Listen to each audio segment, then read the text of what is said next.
Hi ಎಲ್ಲರಿಗೂ ನಮಸ್ಕಾರ, welcome back to Winkie's vlogs.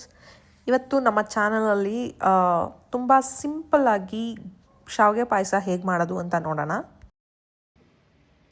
ಇವಾಗ ನಾನಿಲ್ಲಿ ಫಸ್ಟು ಶಾವಿಗೆ ಪಾಯಸ ಮಾಡೋಣ ಅಂತ ಅಂದ್ಬಿಟ್ಟು ಒಂದು ಬಾಣಲಿಗೆ ತುಪ್ಪ ಹಾಕೊತಿದ್ದೀನಿ.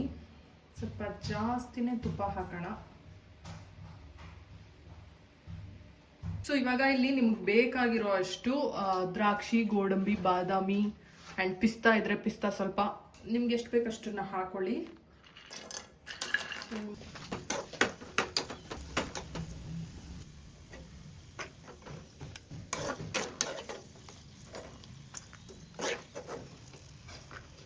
ಸೊ ಇವಾಗ ಇಲ್ಲಿ ಮಿಕ್ಕಿರೋಂತಹ ತುಪ್ಪಕ್ಕೆ 1 ಕಪ್ಪಷ್ಟು ನಾನು ಶಾವಿಗೆನ ಹಾಕೊತಿದ್ದೀನಿ. ನಾನು ಆ್ಯಕ್ಚುಲಿ ಒನ್ ಟೈಮ್ ಮಾತ್ರ ಸಾಕು ಅಂತ ಅಂದ್ಕೊಂಡು 1 ಕಪ್ ಹಾಕಿದೆ. ಬಟ್ ಮನೇಲಿ ಎಲ್ಲರೂ ಸ್ವಲ್ಪ ಜಾಸ್ತಿ ಮಾಡು ಅಂತ ಹೇಳ್ತಿದ್ದಾರೆ. ಲಾಸ್ಟ್ ಟೈಮ್ ಮಾಡಿದಾಗ ಅವರಿಗೆ ತುಂಬ ಇಷ್ಟ ಆಗಿತ್ತು. ಸೊ ಅವ್ರ ರಿಕ್ವೆಸ್ಟ್ ಮೇಲೆ 1 more ಕಪ್ನ ಹಾಕಿದ್ದೀನಿ. ನೋಡಿ, ಈ ಥರ ಇದು ಬ್ರೌನ್ ಆಗೋ ತನಕ ನಾವು ತುಪ್ಪದಲ್ಲಿ ಶಾವಿಗೆನ ಹುರ್ಕೊಬೇಕಾಗತ್ತೆ.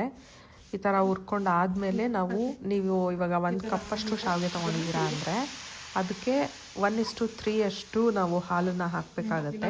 ಸೊ 1 ಕಪ್ಪಷ್ಟು ಶಾವಿಗೆ ತೊಗೊಂಡಿದ್ರೆ 3 ಕಪ್ಪಷ್ಟು ಹಾಲು ಹಾಕಬೇಕು. ನಾನಿಲ್ಲಿ 2 ಕಪ್ಪಷ್ಟು ತೊಗೊಂಡಿದ್ದೀನಿ. ನಾನು ಒಂದು 6 ಕಪ್ಪಷ್ಟು ಹಾಲನ್ನ ಹಾಕ್ತೀನಿ.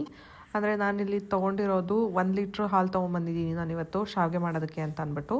ಸೊ ಆ 1 ಲೀಟ್ರಲ್ಲಿ ನಾನು 3/4 ಲೀಟ್ರನ್ನ ಹಾಕ್ತೀನಿ. ಇವಾಗ ನಾವು ಶಾವಿಗೆನ ಬೇಯೋದಕ್ಕೆ ಬಿಡಬೇಕು.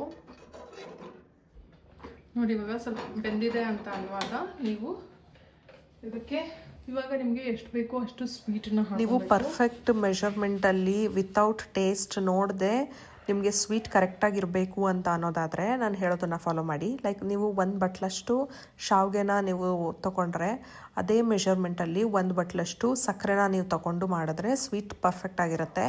ನಾನಿಲ್ಲಿ 2 ಬಟ್ಲಷ್ಟು ಶಾವಿಗೆನ ತೊಗೊಂಡಿರೋದ್ರಿಂದ ನಾನು ಇಲ್ಲಿ 2 ಬಟ್ಲಷ್ಟು ಸಕ್ಕರೆನ ತೊಗೊಂಡೆ. ಸ್ವೀಟ್ ಮಾತ್ರ ಪರ್ಫೆಕ್ಟಾಗಿತ್ತು. ಸೊ ನಾನಿಲ್ಲಿ ಏಲಕ್ಕಿನ ಜಜ್ಬಿಟ್ಟು ಪುಡಿ ಮಾಡಿ ಹಾಕೊತಿದ್ದೀನಿ.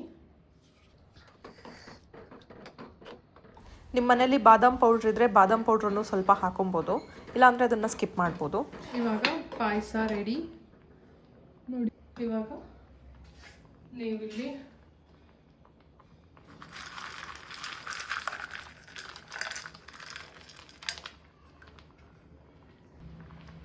ಸೊ ಬಿಸಿ ಬಿಸಿ ಪಾಯಸ ready to eat, ready to serve. ನೀವು ಯಾವುದೇ ಫಂಕ್ಷನ್ ಆದರೂ ಇಷ್ಟು ಈಸಿಯಾಗಿ ಮಾಡ್ಕೊಬೋದು. ನಾನು ಆ್ಯಕ್ಚುಲಿ ಈ ಸ್ವೀಟ್ನ ಮಾಡಿದ್ದು ಭೀಮನಮಾವಾಸ್ಯೆಗೆ ಪೂಜೆಗೆ ನೈವೇದ್ಯಕ್ಕೂ ನನಗೆ ಸ್ವೀಟ್ ಬೇಕಾಗಿತ್ತು. ಮತ್ತು ನನ್ನ ಗಂಡನಿಗೆ ಪೂಜೆ ಎಲ್ಲ ಆದಮೇಲೆ ಸಿಹಿ ತಿನ್ಸೋದಕ್ಕೂ ಒಂದು ಸ್ವೀಟ್ನ ನನ್ನ ಕೈಯಾರ ನಾನು ಮಾಡಬೇಕಿತ್ತು. ಸೊ ಅದಕ್ಕೆ ತುಂಬ ಈಸಿಯಾಗಿ ತುಂಬ ಬೇಗ ಮಾಡ್ಬೋದಂಥ ಶಾವಿಗೆ ಪಾಯಸನ ಮಾಡಿದೆ. ಸೊ ನೀವು ಇದೇ ಥರ ಯಾವುದೇ ಹಬ್ಬಗಳಿಗಾದ್ರೂ ಬೇಗ ನಿಮಗೆ ಒಂದು ಸ್ವೀಟ್ನ ಪ್ರಿಪೇರ್ ಮಾಡಬೇಕು ಅಂತ ಅಂದರೆ ನೀವು ಈ ಪಾಯಸನ ಟ್ರೈ ಮಾಡ್ಬೋದು. ಟ್ರೈ ಮಾಡಿ ಹೇಗಿತ್ತು ಅಂತ ನನಗೆ ಕಮೆಂಟಲ್ಲಿ ತಿಳಿಸಿ.